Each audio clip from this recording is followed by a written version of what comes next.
8ஆம் தேதியிலே பிறந்து 8லே பேர் வச்சிருக்கக்கூடியவங்க வாழ்க்கை எப்பவுமே ஏற்றத்தை நோக்கி மட்டும்தான் போகுமா, இல்லை அப்பப்போ சரிவுகளையும் சந்திக்குமா சார்? 8ஆம் தேதி பிறந்திருக்கீங்களா, நீங்கள் வண்டி வச்சிருந்தீங்கன்னா நீங்கள் 8ஆம் நம்பர்லேயே வண்டி வச்சுக்கலாம், உங்களை ஒன்றுமே பண்ணாது. அவங்கள தவிர வண்டி நம்பர் 8 வேறு, அவங்களுக்கு செட் ஆகாது. 8ஆம் தேதி பிறந்தவங்களுக்கு மறுஜன்மம் கிடையாது நான் சொல்லியிருக்கிறேன். ஆனால் 8ஆம் தேதி பிறந்தவங்களுக்கு கிடையாது. 8, 17, 26 அவங்களுக்கு மறுஜன்மம் கிடையாது. அதே நேரத்தில் 8ல் பிறந்து விதி எண்ணிலும் 8ல் இருந்தவங்களுக்கு மறுஜன்மம் ஒன்று உண்டு.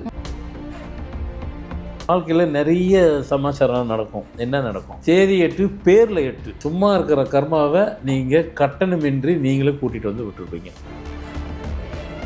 காருக்கு 8 வச்சுக்கிட்டா 8ஆம் தேதி பிறந்தவங்க 8ல் வச்சா உங்களை ஒன்றும் பண்ணாது, நீங்கள் பயப்படாதீங்க. ரொம்ப பேர் பயப்படுவீங்க. அதெல்லாம் இல்லை. அவங்கள தவிர யாரும் வைக்காதீங்க. அவங்களுக்கு மட்டும் வச்சுக்கிறலாம், மற்ற யாரும் பண்ணாதீங்க. அதே 8 திருமணத்தில் தேதியில் நான் 8ஆம் தேதி பிறந்த 8ல் வச்சுக்கிறேன்னா வச்சுக்காதீங்க. லைஃபே டிசைட் பண்ணிடும். உறவுகளையும் சேர்க்காது, எங்கேயுமே ஒரு கனெக்டிவிட்டி கிடைக்காது. சடனாக எல்லா மேட்டரும் நடந்து போகும். ஹெல்த்தில் ஓடிக்கிட்டே இருக்கும். டக்குன்னு ஒரு ஏஜ் வந்துட்டு 42லேருந்து ஸ்டார்ட் ஆகிடும் தொந்தரவு கொடுக்குறதுக்கு. அப்படி இருந்துச்சுன்னா 42ல் ஸ்டார்ட் ஆனது அங்கேருந்து ஆரம்பிச்சிட்டு ஷார்ட் டைமில் நிறைய மேட்டர் முடிச்சிடும்.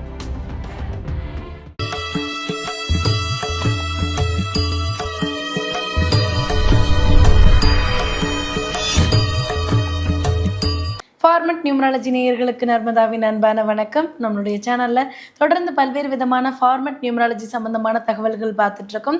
அந்த வகையில் இன்றைக்கி நம்ம பார்க்க போகிற இந்த ஒரு பதிவில் 8ஆம் தேதியில் பிறந்தவர்களை பற்றி நிறைய விஷயங்கள் பேசியிருக்கிறோம். ஆனால் 8ஆம் தேதியிலே பிறந்து 8ஆம் தேதியிலே பேர் வச்சா நன்மையை நோக்கி தான் அவங்க வாழ்க்கை போகுமா அப்படின்றத பற்றின விளக்கம் கொடுக்கறதுக்காக நம்ம கூட இன்றைக்கி ஃபார்மட் நியூமராலஜியினுடைய தந்தை டாக்டர் மகாஸ் தன்சேகர் அவர்கள் அணிஞ்சிருக்கிறாங்க. வணக்கம் சார். வணக்கம்மா. சார், 8ஆம் தேதியை பற்றி நம்ம நிறைய விஷயங்கள் பேசியிருக்கோம் சார், நிறைய பதிவுகளில். அப்படி இருக்கும்போது 8ஆம் தேதியிலே பிறந்து 8லே பேர் வச்சிருக்கக்கூடியவங்க வாழ்க்கை எப்போவுமே ஏற்றத்தை நோக்கி மட்டும்தான் போகுமா, இல்லை அப்பப்போ சரிவுகளையும் சந்திக்குமா சார்? ஆமாம், பொதுவாக 8ஆம் தேதி பிறந்தவங்களுக்கு நிறைய நல்ல விஷயங்கள் சொல்லியிருக்கிறோம். அதுதான் பாயிண்ட்டு. அவங்களுக்கு பார்த்திங்கனாக்கா நிறைய நல்ல விஷயங்கள் யாருமே சொல்லப்படாத விஷயங்கள் நிறைய சொல்லியிருக்கிறோம். அதான் கேள்வி என்னென்னா, 8ஆம் தேதி பிறந்து நல்லது தான் நிறைய சொல்லியிருக்கிறீங்க, நல்ல விஷயங்களாக சொல்லியிருக்கீங்க. அப்போ 8ல் பேர் தான் இன்னும் டபுள் நல்லது தானே கிடைக்கும். அதான் அப்படி வராது. அது இப்படி கூட சொல்லுவேன். 8ஆம் தேதி பிறந்திருக்கீங்களா, நீங்கள் வண்டி வச்சுருந்தீங்கன்னா நீங்கள் 8ஆம் நம்பர்லேயே வண்டி வச்சுக்கலாம், உங்களை ஒன்றுமே பண்ணாது. அவங்கள தவிர வண்டி நம்பர் 8 வேறு, அவங்களுக்கு செட் ஆகாது. இந்த ஒரு நம்பர் பார்த்திங்களாக்கா, பொதுவாகவே இப்போ இந்த நம்பரை பற்றி அப்படியே ஒரு சின்ன இது கொடுத்துட்றேன் டெஃபினிஷன். ஒரு நம்பரு ஒரு இடத்துல செய்கிறது ஒரு இடத்துல ஓகே அப்படின்னு சொல்கிற நம்பர் இன்னொரு இடத்துல ஓகே ஆகாது. உதாரணத்துக்கு 8ஆம் தேதி பிறந்தவங்க நீங்கள் வெஹிக்கிள் நம்பர் வச்சுருக்கிறீங்க, நீங்கள் 8ஆம் நம்பர் வச்சா உங்களை ஒன்றும் பண்ணாது.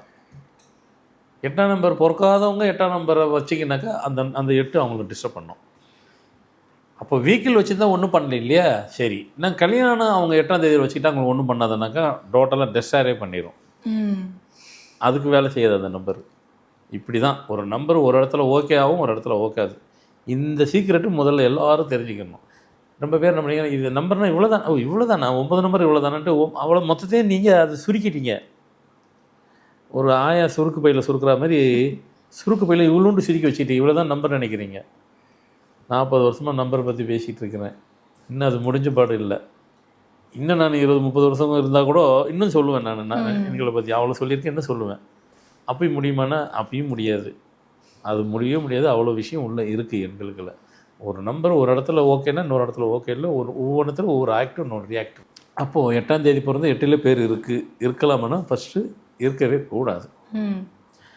அப்படி இருந்துச்சுன்னா என்ன அப்படின்னு பார்த்தீங்கன்னாக்கா, ஆமாம் நீங்களே கேட்குறது தான். அப்படி இருந்துச்சுன்னா என்ன அப்படின்னாக்கா, அது ஃபர்ஸ்ட் ஆஃப் ஆல் அந்த 8ஆம் தேதி பிறந்தவங்களுக்கும் பொது மற்ற நம்பர்கள்லாம் இப்படி சொல்லி இங்கேருந்து ஆரம்பிக்கிறேன். 8ஆம் தேதி பிறந்தவங்களுக்கும் மறுஜன்மம் கிடையாது நான் சொல்லியிருக்கிறேன்.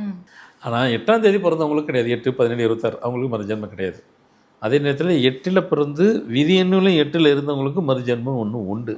அவங்களுக்கு அது பொருந்தாது. அது இது வரைக்கும் சொல்லலை, இப்போ சொல்கிறேன். ஏன் அப்படின்னா அப்பப்போ சொல்லணும். அது நம்பர் தான் நிறைய இருக்க. அப்போ விதியன் பொறுத்து பலன்கள் எல்லாமே மாறுமா சார்? கண்டிப்பாக மாறும். விதி 30 வயசை கடந்துட்டா விதி தாங்க உள்ளே வந்துடும். விதி எண்ணு தான் உள்ளே எல்லாத்துக்கும் வந்துடும். அப்போது விதி எண்ணு 8 இருந்துருச்சு அப்படின்னு சொன்னாக்கா அது அவங்களுக்கு மறுஜன்மம் என்பது உண்டு. சரிங்க, எனக்கு தேதியே 8 இல்லைங்க, நான் வேறு ஒரு நம்பர் வச்சுருக்குறேங்க, விதியில் 8 இருந்தால் அது அவங்களுக்கு அதில் குறிக்காது. அது அப்போது 8ல் பேர் இருக்கிறதுனால அடுத்த ஜென்மம் முதல்ல சொல்லிட்டேன். அடுத்து 8ஆம் தானே இவனுக்கு. ஆமாம், இப்படி ஒரு இருந்துச்சுனாக்கா வாழ்க்கையில் நிறைய சமாச்சாரம் நடக்கும். என்ன நடக்கும்? ஒரு வேளை தேதி 8 விதி எண் 8 இருந்துச்சு, அது ஒரு பக்கம் சொல்லிட்டேன். தேதி 8 பேரில் 8. தேதி 8 உங்களுக்கு கேட்டதே கேள்வி அதான். தேதி 8 பேர் 8 தான் இருந்துச்சுன்னா சும்மா இருக்கிற கர்மாவை நீங்கள் கட்டணமின்றி நீங்களே கூட்டிகிட்டு வந்து விட்டுருப்பீங்க. நெகட்டிவான கர்மாவை அது நேரம் உள்ளே வந்து கனெக்ட் ஆகிடும் உங்க கூட. ஆமாவானா ஆமாவானா இல்லை, அதான் உண்மை. அது தேவையில்லாத கர்மாவை நீங்களே உங்கள் வீட்டுக்கு வர வச்சு அவங்களுக்கு 8ஆம் தேதியில் பிறந்து 8ன்ற நம்பர் ராசியாக இருந்தால் அதே 8ல் பேர் வைக்கிறதுனால நல்லது தானே சார் கொடுக்கணும். அது எப்படி சார் தீமையை கொடுக்கும்? அதை தான் சொல்ல வரேன் நான். அதுக்கு தான் உதாரணம் ஒன்று சொல்லி சொன்னேன். நீங்கள் வண்டி வாகனத்தில் காடி நம்பரு, வாகனத்தை என்ன மலேசியா சிங்கப்பூரில் காடின்னுவாங்க, வாகன வெஹிக்கிளுக்கு காருக்கு 8 வச்சுக்கிட்டா 8ஆம் தேதி பிறந்தவங்க 8ல் வச்சா உங்களை ஒன்றும் பண்ணாது. நீங்கள் பயப்படாதீங்க. ரொம்ப பேர் பயப்படுவீங்க. அதெல்லாம் இல்லை. அவங்கள தவிர யாரும் வைக்காதீங்க.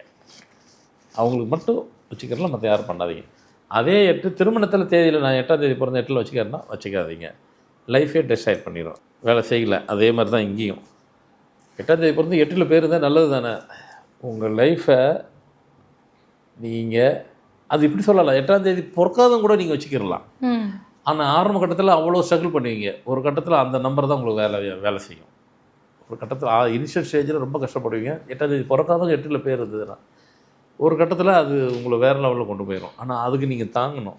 அதுக்கு கெப்பாசிட்டி உங்களுக்கு இருக்கணும். இப்படி ஒரு 35 வருஷமாக அது நீங்கள் கையில் வச்சுட்டு அதுக்கப்புறம் தான் அதனுடைய வீரியமே வேறு மாதிரி வேலை செய்யும். பவர் வந்துடும்.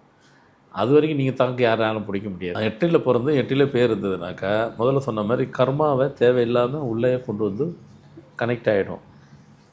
ஒருத்தரும் உங்களோட வந்துட்டு ஒரு கனெக்டிவிட்டி யாருமே இருக்காது. உறவுகள் இருக்காது, நண்பர்கள் இருக்க மாட்டாங்க. நல்ல விஷயங்களே உங்களை தேடியே நாடியே வரவே வராது. எதெல்லாம் நல்லதெல்லாம் உங்களுக்கு கிடைக்கணுமோ அது எதுவுமே கிடைக்காது. ஒரு ரெகக்னிஷே கிடைக்காது. எல்லாமே பண்ணியிருப்பீங்க, எதுவுமே நீங்களாக இருக்க மாட்டீங்க. அதை தாண்டி உடல் ரீதியாக பல தொந்தரவு கொடுக்க ஆரம்பிச்சிடும். அதேமாதிரி பணத்தை கூட நீங்கள் சேர்க்கணும்னு நினைப்பீங்க, உங்களை சேர்த்தவே விடாது. நிறைய விஷயங்கள் நம்ம சொல்லிக்கிட்டே போயிட்டே இருக்கலாம்.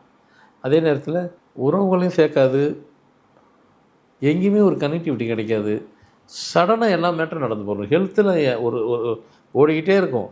டக்குன்னு ஒரு ஏஜ் வந்துட்டு 42லேருந்து ஸ்டார்ட் ஆகிடும் தொந்தரவு கொடுக்குறதுக்கு. அப்படி இருந்துச்சுன்னா 42ல் ஸ்டார்ட் ஆனது அங்கேருந்து ஆரம்பிச்சிட்டு ஷார்ட் டைமில் நிறைய மேட்டர் முடிச்சிடும்.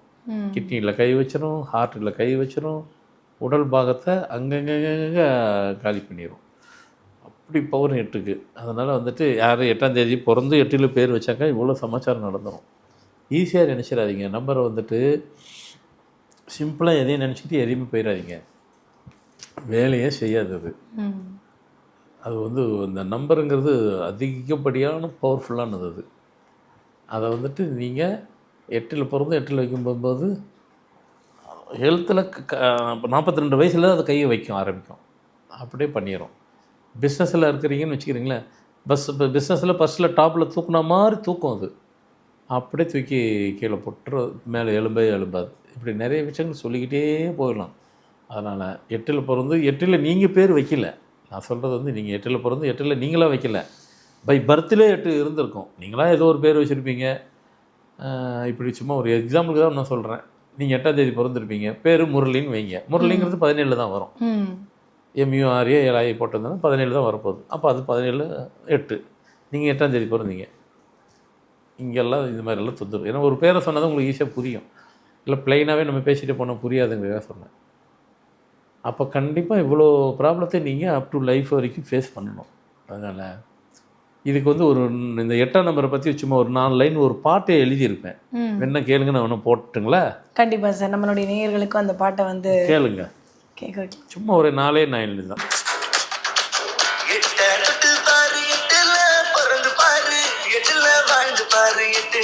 நடந்து பாரு, 8 பாரு, 8ல பிறந்து பாரு, 8ல வாழ்ந்து பாரு, 8ன்னு நடந்து பாரு. 8 திசையிலும் 8 பாருடா, தைரியம் இருந்தா 8 சீண்டி பாருடா, முழு வாழ்க்கை வாழ்ந்தவன் 8டா. நிறைய இருக்குது, பாட்டே எழுதியிருக்கிறேன். எல்லா நம்பரும் நீங்களே வந்து இசையமைச்சு நீங்களே வரிகள் எழுதி இசையில் நான் அமைக்கல, பாடல் வரிகள் பாடல் வரி தான் நான் பண்ணது. இசையை வேற ஒருத்தர் ஜெய்ங்கிறவர் தான் பண்ணார். Okay sir. எதுக்காக சொல்ல வந்தேன்னாக்கா, 8 பற்றி நல்லா தான் எழுதியிருக்கிறேன். அதை பயன்படுத்துகிற விதத்தில் பயன்படுத்தினா தான் அந்த நம்பர்னுடைய தாக்கம் எல்லாம். இப்போ எம்ஜிஆர் கூட பார்த்தீங்கன்னாக்கா, புரட்சித் தலைவர் எம்ஜிஆர் 17 தான், 17/1/1917, 8 தான். அவரை யார் டச் பண்ண முடிஞ்சது? யாரும் பண்ண முடிஞ்சதுங்களா? முடியல. அதெல்லாம் வாய்ப்பு இல்லை. அந்த பவரை வந்துட்டு கரெக்டாக புரிஞ்சு தெரிஞ்சு நடந்துக்கிறவங்க.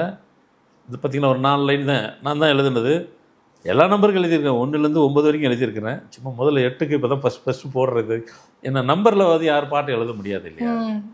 நான் எழுதியிருக்கிறேன். எல்லாம் முடியும். அந்த உலக கடவுளும் சிவன் பாட்டு எழுதுன மாதிரி இதுவும் அதே மாதிரி தான். ஏன்னா மக்கள் வந்து அந்த லக்கி நம்பர்ஸ் அப்படின்றத வந்து எழுதும் போதே அவ்வளோ பாசிட்டிவ் எனர்ஜி கிடைக்கின்றப்போ, இந்த எண்களை வச்சு ஒரு பாடல்கள் எழுதி அதை கேட்கும்பொழுது இன்னுமே அவங்க வாழ்க்கையில் கூடுதலான பாசிட்டிவ் எனர்ஜி கிடைக்கும் இல்லையா சார்? நான் அதுக்கு தான் சொல்ல வந்தேன், பாசிட்டிவ் எனர்ஜி கிடைக்கும். அதுதான் சொல்கிறேன், நீங்கள் கரெக்டாக வைங்க, கரெக்டாக செய்யுங்க. நம்பர் கொடுக்காதது வேறு எதுவும் கொடுக்காது. நம்பர்லேருந்து பெற முடியாத ஒரு சக்தியை வேறு எங்கேருந்து நீங்கள் பெற முடியாது. அங்கே தான் இருக்குது. ஆனால் அது சரியாக நான் சொல்கிறதெல்லாம் கரெக்டாக ஃபாலோ பண்ணிவிட்டு வரீங்க, வந்துட்டு அந்த மாதிரி லைஃப் எல்லாம் பார்க்குறீங்க, அந்த மாதிரி லைஃப் எல்லாம் என்ஜாய் பண்ணுறீங்க, கரெக்டாக எல்லாம் வேர்ல்டு ஃபுல்லாக சொல்கிறேன். அப்போது இந்த 8க்கும் இப்படி ஒரு பவர் இருக்குது. ஸோ கண்டிப்பாக இந்த பாட்டை போட்டுட்டு 8ஆம் தேதி பிறந்தவங்க எல்லாம் அவங்களே உங்களை பாடிக்கிங்க. 8ஆம் தேதி பிறந்தவங்க 8 உலகத்தையும் 8 திசையும் அறிஞ்சவங்க, அந்த மாதிரி நிறையெல்லாம் சொல்லியிருப்பேன். ஃபுல்லாக இருக்குது, சும்மா ஒரு 4 லைன் 5 லைன் போதும். ஸோ அதனால் இப்போ கண்டிப்பாக அந்த 8ஆம் நம்பரை பற்றி பேசுனதை பற்றி கண்டிப்பாக ரொம்ப பேருக்கு அந்த தேதியில் பிறந்தவங்களுக்கு ரொம்ப யூஸ்ஃபுல்லாக இருக்கும். இனிமேல் ஒவ்வொரு முறையும் ஒவ்வொரு நம்பரை பற்றி நான் பேசுகிறேன், அவங்களுடைய பவர் அந்த இது எது அப்படிங்கிறது இப்போதைக்கு 8 பேசியிருப்பேன். கண்டிப்பாக சார். 8க்கு பின்னாடி இருக்கக்கூடிய என்னென்ன ரகசியங்கள் இருக்குது, அவங்க என்ன பண்ணலாம் பண்ணக்கூடாது அப்படின்றத பற்றின தெளிவான விளக்கம் கொடுத்துருக்கீங்க சார். கண்டிப்பாக இந்த ஒரு பதிவு நேயர்களுக்கு பயனுள்ளதாக இருக்கும் நம்புகிறோம். ரொம்ப நன்றி சார். வணக்கம்மா.